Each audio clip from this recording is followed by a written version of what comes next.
இந்த ஒரு வீடியோவில் கேஷ் ஃப்ளோனா என்ன அப்படின்றத பார்ப்போம். ஒரு ஜென்ரல் டெஃபினேஷனாக கேஷ் ஃப்ளோனா என்ன அப்படின்னு பார்த்தீங்கன்னா, எந்த ஒரு பிஸ்னஸ்லையும் ஓவர் த பீரியட், அதாவது அது 1 வருஷமாக இருக்கட்டும், 2 வருஷமாக இருக்கட்டும், 5 வருஷமாக இருக்கட்டும், ஒரு வருஷமும் அந்த கம்பெனியில் எவ்வளோ மணி இன்ஃப்ளோ ஆகிருக்கு, எவ்வளோ அந்த மணி வெளியே போயிருக்கு அப்படின்றத கம்ப்ளீட்டாக ட்ராக் பண்ணுறது தான் இந்த கேஷ் ஃப்ளோ ஸ்டேட்மெண்ட். உதாரணத்துக்கு டிசிஎஸ் அப்படின்ற company year on year software sales மூலிமா, அதாவது சாஃப்ட்வேர் சர்வீசஸ் மூலிமா அவங்க ரெவன்யூ ஜென்ரேட் பண்ணிகிட்டே இருப்பாங்க. அதுலேருந்து அவங்களுக்கு ஒரு ரெவன்யூ ஆர் ப்ராஃபிட் வந்துக்கிட்டே இருக்குது.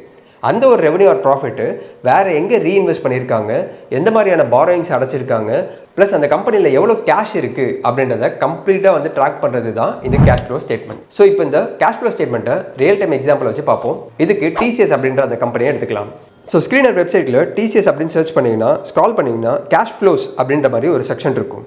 அதில் நம்ம பார்த்துட்டு இருக்கிறது consolidated cash flow statement. So இப்போ இதில் இயர் ஆன் இயர் இந்த கம்பெனியோட கேஷ் ஃப்ளோ இன்க்ரீஸ் ஆயிருக்கா டிக்ரீஸ் ஆயிருக்கா அப்படின்றத நெட் கேஷ் ஃப்ளோ அப்படின்றத வச்சு பார்க்குறீங்க. ஆனால் இந்த நெட் கேஷ் ஃப்ளோ எப்படி அரைவ் பண்ணியிருக்காங்க அப்படின்னு பார்த்தீங்கன்னா, இந்த இடத்துல 3 விஷயம் இருக்குது.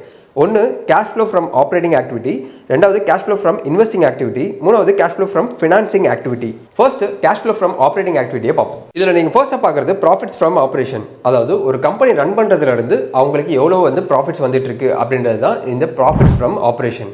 இது எந்த ஒரு கம்பெனிலுமே இயர் ஆன் இயர் கன்சிஸ்டண்ட்டாக இன்க்ரீஸ் ஆகிட்டே இருக்கணும், டிக்ரீஸ் ஆகக்கூடாது.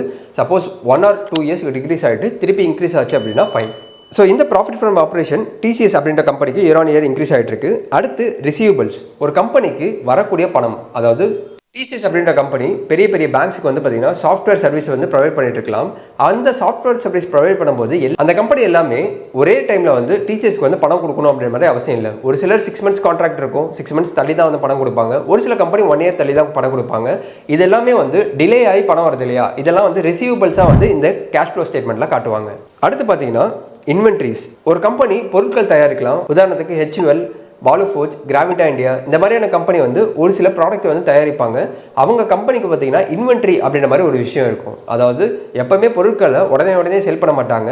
இன்வென்ட்ரியில் 3 months 6 months ஸ்டோரேஜ் பண்ணியிருப்பாங்க. அந்த இன்வென்ட்ரிஸ் பைல பார்த்து அப்படின்னா அதுவுமே ஒரு கம்பெனிக்கு டேஞ்சர் தான்.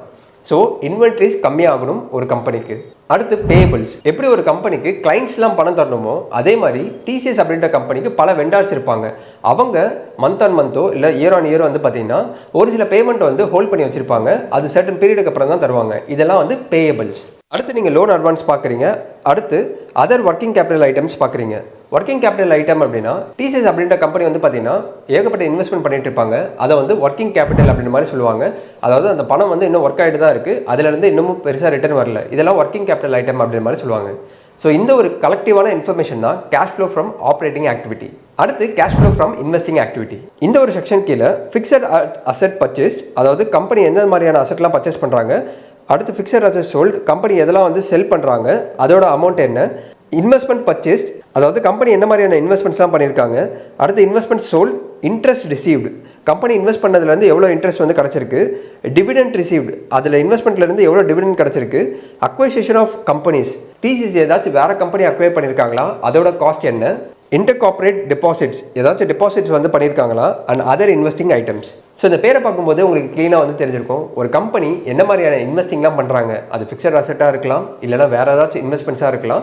அதே மாதிரி ஏதாச்சும் ஒரு ஃபிக்ஸட் அசெட்டை சோல்வ் பண்ணுறாங்களா, அதுலேருந்து எவ்வளோ ரெவன்யூ கிடச்சிருக்கு, எல்லா ஒரு இன்ஃபர்மேஷனும் இந்த கேஷ் ஃப்ரம் இன்வெஸ்டிங் ஆக்டிவிட்டி கீழே வரும். அடுத்து கேஷ் ஃப்ரம் ஃபினான்சிங் ஆக்டிவிட்டி. இந்த செக்ஷன் கீழே ப்ரொசீட் ஃப்ரம் ஷேர்ஸ், அதாவது ஒரு கம்பெனி ஷேர்ஸை இஷ்யூ பண்ணி, அதாவது QIP மூலியமான ப்ராசஸ் யூஸ் பண்ணிவிட்டு அவங்க நிதி எதுவும் திரட்டியிருக்காங்களா, ஃபண்ட் ரைசிங் பண்ணியிருக்காங்களா அப்படின்றத இந்த ப்ரொசீட் ஃப்ரம் ஷேர்ஸ் மூலியமாக நம்ம தெரிஞ்சுக்கலாம். அடுத்து ப்ரொசீட் ஃப்ரம் பாரோயிங்ஸ், கடன் மூலியமா ஏதாச்சும் பணத்தை திரட்டியிருக்காங்களா. அடுத்து ரீபேமெண்ட் ஆஃப் பாரோயிங்ஸ், எவ்வளோ கடன் ரீபே பண்ணியிருக்காங்க. இன்ட்ரெஸ்ட் பெய்டு, எவ்வளோ இன்ட்ரெஸ்ட்க்கு பே பண்ணியிருக்காங்க. டிவிடெண்ட்ஸ் பெய்டு, எவ்வளோ ஒரு வருஷத்தில் ஷேர் ஹோல்டருக்கு டிவிடெண்ட் கொடுத்துருக்காங்க. இது மட்டும் இல்லாமல் other financial liabilities and other financing items. So ஜென்ரலாக ஒரு கம்பெனி பாரோயிங்ஸ் இப்படி தான் வாங்கணும் அப்படின்ற மாதிரி இருக்காது. பல வழிகள் மூலயமா பாரோயிங்ஸ் வாங்குவாங்க, பல வழிகளில் இன்வெஸ்ட்மெண்ட்டும் பண்ணுவாங்க. ஸோ இந்த கேட்டகரியில் வராத ஒரு சில இன்ஃபர்மேஷனை பார்த்தீங்கன்னா அதர் ஃபினான்சிங் ஐட்டம்குள்ளே கொண்டு வந்துருவாங்க. ஸோ இந்த ஒரு 3 விஷயமும் சேர்ந்தது தான் இந்த கேஷ் ஃப்ளோ ஸ்டேட்மெண்ட். ஸோ இந்த 3 விஷயத்தையும் கால்குலேட் பண்ணி ஃபைனலாக நீங்கள் பார்க்குறது தான் இந்த நெட் கேஷ் ஃப்ளோ. ஸோ இந்த நெட் கேஷ் ஃப்ளோவோட formula cash flow from operating activity plus cash flow from investing activity minus cash flow from financing activity. இப்போ எல்லாருக்குமே ஒரு டவுட் இருக்கும், ஒரு கம்பெனியோட கேஷ் ஃப்ளோ கண்டிப்பாக பாசிட்டிவில் தான் இருக்கணுமா அப்படின்னு கேட்டிங்கன்னா, மோஸ்ட்லி நீங்கள் வச்சிருக்கக்கூடிய ஸ்டாக்கோட கேஷ் ஃப்ளோ பாசிட்டிவில் இருந்தால் ஃபைன், நீங்கள் சேஃபர் ஜோனில் இருக்கீங்க. ஒரு சில கம்பெனி பார்த்தீங்கன்னா அவங்களோட பிஸ்னஸ் ஸ்ட்ரக்சரே வந்து ஓரளவுக்கு கடன் வாங்கி தான் ரன் பண்ணுற மாதிரி இருக்கும். ஸோ அந்த டைமில் வந்து பார்த்தீங்கன்னா இந்த கேஷ் ஃப்ளோ வந்து நெகட்டிவ்ல இருக்கும். ஆனால் அந்த கடனை ரீபேமெண்ட் பண்ணுற அளவுக்கு இந்த கம்பெனிக்கு கெப்பாசிட்டி இருக்கா அப்படின்றத செக் பண்ணிக்கோங்க. நீங்கள் ஸ்க்ரீனர் அப்படின்ற வெப்சைட்டில் query போட்டு வந்து ஒரு ஸ்டாக் வந்து பிக் பண்ணுறீங்க அப்படின்னா டெட் டு ஈக்விட்டி ரேஷியோ வந்து less than 1 இருக்கணும் அந்த ஒரு பர்டிகுலர் ஸ்டாக்குக்கு. அதாவது கடன் கம்மியாக இருக்கக்கூடிய ஸ்டாக்கு ப்ளஸ் கேஷ் ஃப்ளோ வந்து அதிகமாக இருக்கணும் அப்படின்னா ஃப்ரீ கேஷ் ஃப்ளோ அப்படின்ற மாதிரி ஒரு பேராமீட்டர் இருக்கும். அதை வந்து greater than 1 அப்படின்ற மாதிரி நீங்கள் வச்சிங்க அப்படின்னா உங்களுக்கு பெட்டரான ஸ்டாக் கிடைக்கிறதுக்கு வாய்ப்பு அதிகமாக இருக்குது.